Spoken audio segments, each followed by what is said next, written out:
Olá, amigos. Iniciamos mais um programa Esclarecimentos Oportunos. Como sempre conosco, Milton Felipe. Tudo bem, Milton? Tudo bem, Coelho, amigo. Este é o programa de número 254. Isso. Significa que nós já estamos juntos aqui nesse trabalho há mais de 4 anos. 5, né? 5 anos. Porque tem lá fim do ano que a gente não grava, mas... 5 anos. O programa chama-se Esclarecimentos Oportunos porque a intenção, o seu objetivo realmente é propor esclarecimento doutrinário através de uma reflexão doutrinária.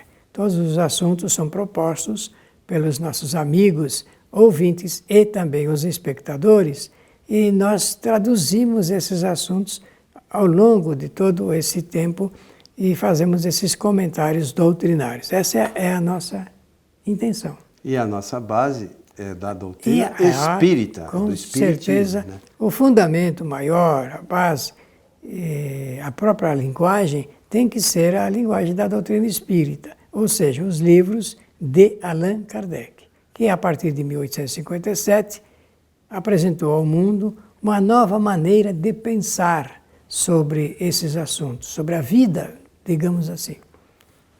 Que os bons espíritos, então, nos ajudem sempre. Muito bom, senhor Milton. Vamos aqui, então, a mais um questionamento que nos encaminharam. Diz assim: observo que muitas pessoas comparecem ao centro espírita para a solução de problemas particulares, emprego, saúde, trabalho, relacionamentos, e depois desaparecem. O que pensar disso? Interessante, pergunta muito boa para uma conversa de 20 e poucos minutos, fazendo esta abordagem. Então o foco aí é a casa espírita, o centro espírita. O centro espírita foi objeto de estudos de Allan Kardec. Allan Kardec fez um estudo alongado a respeito dessa matéria, pela observação, até porque logo em seguida da confecção, da edição do Livro dos Espíritos, ele formou a Sociedade Parisiense de Estudos Espíritas, que foi o primeiro centro espírita que nasceu aqui na Terra. E depois disso, então, recebeu muitas cartas, milhares de cartas, de quem queria constituir um centro espírita, organizar um centro espírita, dirigir um centro espírita, e perguntava como poderia fazer isso, quais seriam os objetivos e tudo mais. Kardec respondia a todos, como sempre fez, e aproveitou a oportunidade para escrever um capítulo inteiro sobre essa matéria no Livro dos Médiuns. É lá no final do Livro dos Médiuns a gente vai encontrar esse capítulo de Allan Kardec a respeito da casa espírita, do centro espírita. Então ele tinha o centro espírita com muito carinho, uma visão muito interessante a respeito do que seria o centro espírita se organizado por Allan Kardec. Hoje, meus amigos, só no Brasil, mais de 30 mil centros espíritas. Nossa! Mais de 30 mil centros espíritas, né? Depois do Brasil, o país mais espírita, que tem mais centros espíritas, é Cuba. Cuba com quase 600 centros espíritas, né? Depois volta para a América do Sul e assim por diante. Lá nos Estados Unidos, eu penso que tem uns 40 ou 50 centros espíritas. Estados Unidos, 300 milhões de habitantes, o nosso aqui 230, talvez, 220 milhões. Pois bem, a pergunta é interessante, mas as pessoas vão nas igrejas procurarem solução para os seus problemas particulares. Elas tentam, não é? Uma tentativa do homem que desesperadamente tenta algum lugar para resolver os seus implicados e intrincados problemas particulares, que são mais ou menos esses que foram apontados aqui pelo Coelho. Então isso é uma corrida natural, é um fenômeno social que nós teremos ainda que enfrentar durante muito tempo. Até porque eu falei mais de 30 mil centros espíritas, mas, meus amigos, é muito pequeno o número de centro espírita formado rigorosamente segundo as orientações de Allan Kardec. Aqueles que realmente têm objetivos traçados, uma programação vinculada com o espiritismo, e a maioria realmente parece que aprecia essa corrida, a encher o centro espírita de gente, pensando sempre no número. E centro espírita não pode pensar apenas em número. Kardec, lá na Sociedade Espírita de Paris, as pessoas iam até lá e tal, mas nem todos, alguns ficavam só olhando, né, Milton? Nem todos participavam. Só observando. Porque Kardec tinha essa preocupação, né, de participar aqueles que realmente tinham o objetivo de participar da forma correta.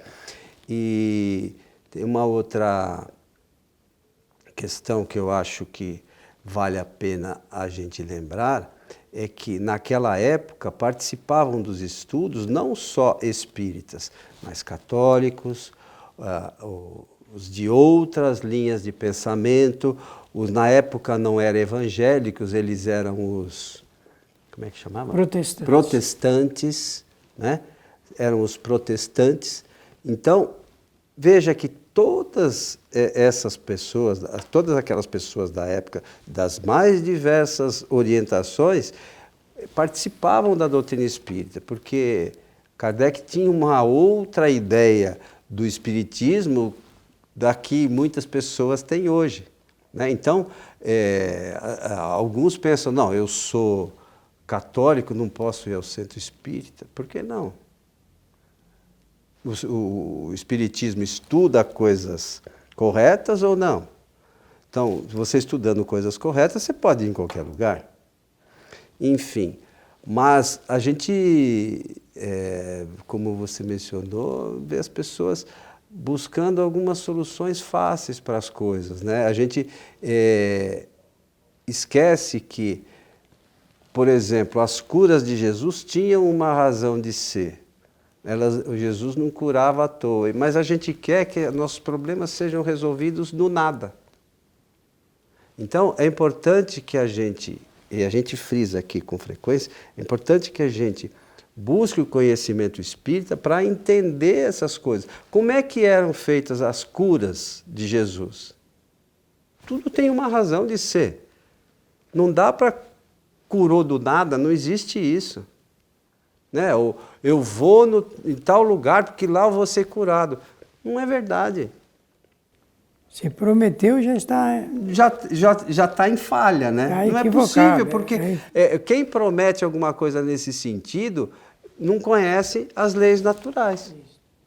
Então é preciso que a gente busque, antes de mais nada, na doutrina espírita, as informações que podem nos trazer o conhecimento que vai nos auxiliar a trilhar um novo caminho. É esta mudança que a gente tem que buscar. É isso mesmo. O centro espírita, a rigor, melhor dizendo, rigorosamente, não propõe milagre.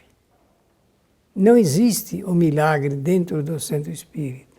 Inclusive, existe um estudo a respeito, dizendo, dentro do centro espírita e dentro da doutrina, que o milagre não existe. Milagre, como entendem as pessoas, porque você usou essa palavra, as pessoas procuram resolver miraculosamente os seus problemas. Isso não existe. E não existindo milagre, só existe, então, a consequência das leis naturais. O centro espírita tem que saber disso, ele tem que apresentar essa teoria para aqueles que o procuram, não é?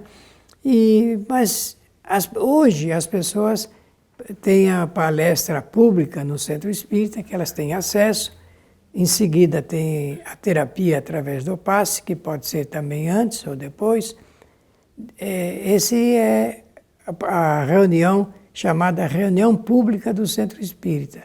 Qualquer pessoa pode comparecer. sendo espírita ou não, e até materialista. Agora, no tempo de Kardec, as pessoas compareciam sob convite. Eram convidadas para ir ao centro espírita, de forma que já sabiam o que eles iam encontrar lá. Inclusive esse assunto ligado com a comunicação de espíritos. Hoje não existe quase que reunião pública de comunicação de espíritos dentro do centro espírita. Então esse é um ponto pacífico. Agora, as pessoas estão desesperadas praticamente. A gente nota que, como o imediatismo tomou conta do mundo social em que vivemos, o imediatismo, as pessoas querem resolver os seus problemas imediatamente. Imediatamente. Problema particular, seja de que ordem for. Existem até problemas de ordem amorosas, né? Nós já sabemos disso. Mas o Antônio Coelho Filho, eu noto, ele não se cansa de se pronunciar a respeito da necessidade de se conhecer o Espiritismo, porque ele vai, depois que conhece o Espiritismo, ele vai mudar a sua vida, porque vai notar que existe um regramento simplesmente notável pela contribuição espírita da vida de cada um. Então o indivíduo passa realmente a saber por que existimos, por que estamos aqui nesta existência e o que nós temos que fazer para melhorar o padrão da nossa vida, a vida agora no sentido geral. Ora, se as pessoas estão desesperadas e procuram o centro espírita para a solução de seus problemas particulares, o centro espírita, então, tem que encontrar um mecanismo capaz de explicar para as pessoas como resolver esses problemas, estudando, examinando a doutrina. Lamentavelmente, as pessoas não gostam muito de estudar, né?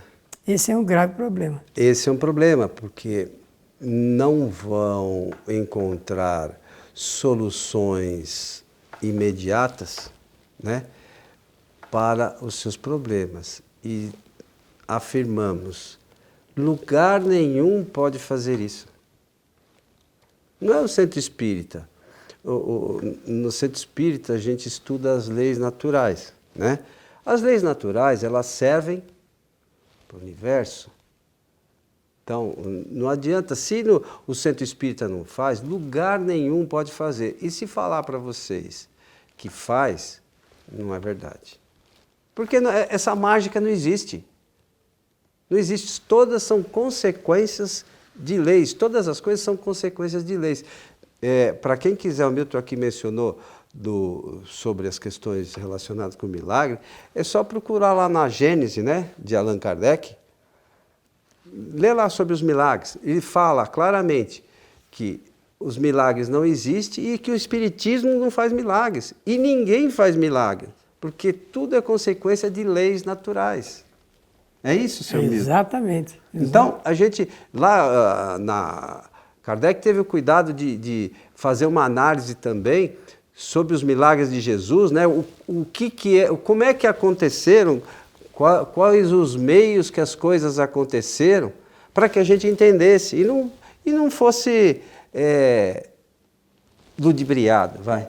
Isso mesmo, se fosse enganado. Que a gente não fosse enganado. Mas aí volta a questão. Para isso eu preciso estudar, para entender. Não tem outro meio. Bem, conforme nós podemos observar, então, podemos observar, olhando, verificando, indo nos locais e observando. A resposta que o centro espírita dá para as pessoas, dada essa procura, essa demanda, não é uma resposta usual de qualquer agremiação, religião, templo, porque o centro espírita é diferente totalmente disso. A resposta ela é muito mais demorada, porque depende do próprio indivíduo resolver os seus problemas.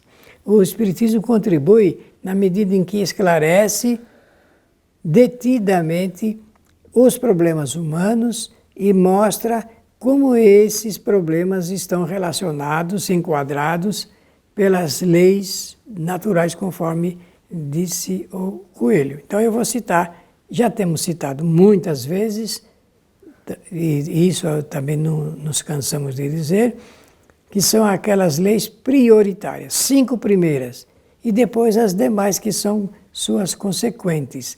A lei de imortalidade, a lei de evolução, a lei de reencarnação, lei de livre-arbítrio e lei de causa e efeito, ou causalidade. Os problemas humanos são efeitos.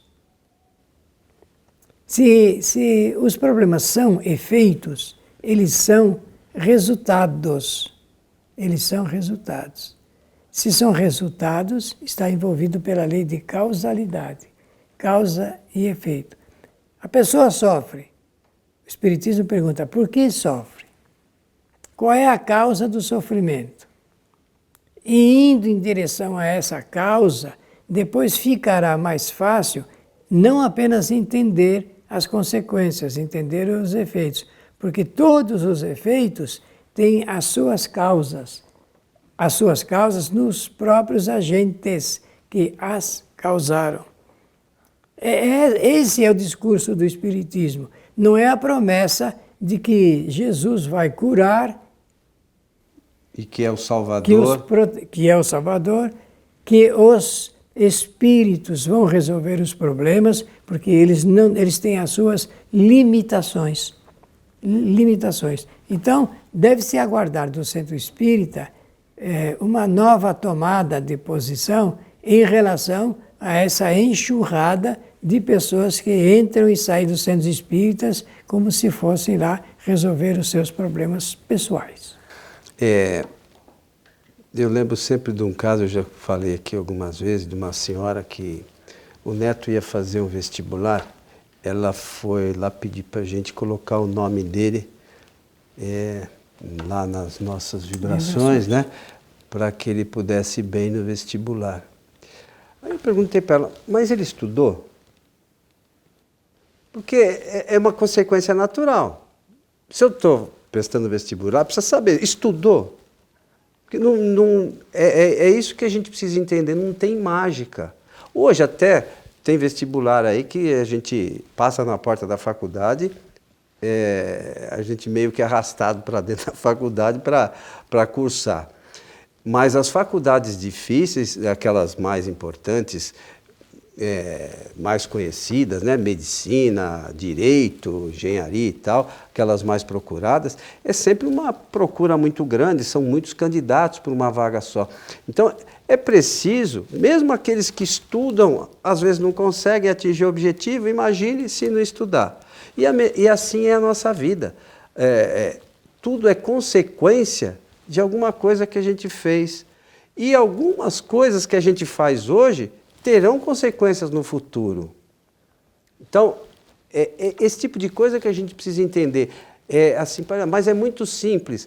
No primeiro momento, é bastante simples, porque é só isso mesmo. O difícil é a gente fazer direito, né? Claro. Né? Essa é a questão complicada. E a gente sempre procura ter um intermediário, né? Principalmente nas questões relacionadas a Deus. Aí eu vou lá falar com o dirigente do centro espírita, vou falar com o pastor, vou falar com o padre e tal. A gente pode fazer isso diretamente, mas precisa fazer direito. Precisa. Não precisa nem ir no centro espírita, nem ir na igreja, precisa fazer nada em lugar nenhum. Se a gente se propuser a fazer direito.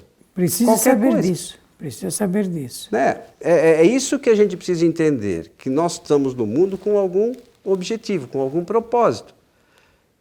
E religião nenhuma, nem o espiritismo como ciência e filosofia, vai fazer com que a gente melhore se a gente não fizer nada por nós mesmos. É isso mesmo, está certíssimo. Então é simples, né? Eu vou ficar ainda com o seu exemplo para poder dar uma explicação lógica. Os espíritos podem ajudar? Claro, essa senhora levou o nome e o seu endereço para pedir uma ajuda no centro espírita, porque ela está preocupada com o seu neto, né? Com o seu neto. Ele vai fazer uma prova. O Coelho disse, a senhora pode me dizer se ele estudou bastante? Porque tenho certeza depois ele deve ter esclarecido essa senhora de que os espíritos podem ajudar sim, eles podem não permitir que haja uma influência perniciosa no momento em que ele está fazendo a prova. Mas o conteúdo para as respostas, os espíritos, às vezes eles nem sabem. Eles nem têm esse conhecimento a respeito do resultado. O que eles podem fazer é, do ponto de vista espiritual, deixá-lo mais tranquilo, mais sereno, e para poder pensar. Mas é o máximo que eles fazem. É o máximo que eles fazem. O restante fica por conta do estudante.